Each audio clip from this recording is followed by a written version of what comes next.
12 তারিখে পাকিস্তানের পরিবর্তে খেলা হবে ভারত বনাম ইন্ডিয়া। কিভাবে চলুন দেখে আসি। পাকিস্তান ভারতের বিপক্ষে ম্যাচ বয়কট করেছে।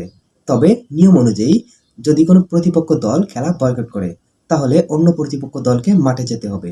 মানে পাকিস্তান ম্যাচ বয়কট করলেও ভারতকে মাঠে যেতে হবে এবং নির্দিষ্ট একটা সময় পর্যন্ত অপেক্ষা করতে হবে। এরপর নির্দিষ্ট সময় পার হয়ে গেলে ভারতকে 2 পয়েন্ট দেওয়া হবে।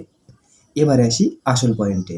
ভারতীয় দল যদি আইসিসির কাছে একটা আবদার করে, আমরা যেহেতু মাঠে এসেই পড়েছি, আমরা যেহেতু মাঠে একাই, আমরা নিজেরাই একটা ম্যাচ খেলবো। মানে আমাদের স্কোয়াডে থাকা 15 সদস্য, আমাদের কোচ গৌতম গম্ভীর, আমাদের ধারাভাষ্যকার হার্ষা ভোগলে, রবি শাস্ত্রী, আমাদের নেট বোলার সহ কয়েকজন বিশিষ্ট ভক্ত, সব মিলিয়ে আমাদের 11-22 জন প্লেয়ার হয়ে যাবে। আইসিসি বা ইন্টারন্যাশনাল ক্রিকেট কাউন্সিল তাদের সেই আবদার ফেলতে পারবে না। মানে ওই অবস্থায় ছোট্ট করে হলেও ভারত বনাম ইন্ডিয়া একটা ম্যাচ আয়োজন করবে আইসিসি।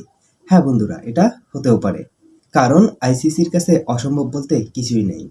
বন্ধুরা, আপনাদের কাছে কি মনে হয় কমেন্টে জানিয়ে দিন। সম্ভব হলে চ্যানেলটিকে সাবস্ক্রাইব করে পাশে থাকবেন। ধন্যবাদ সবাইকে।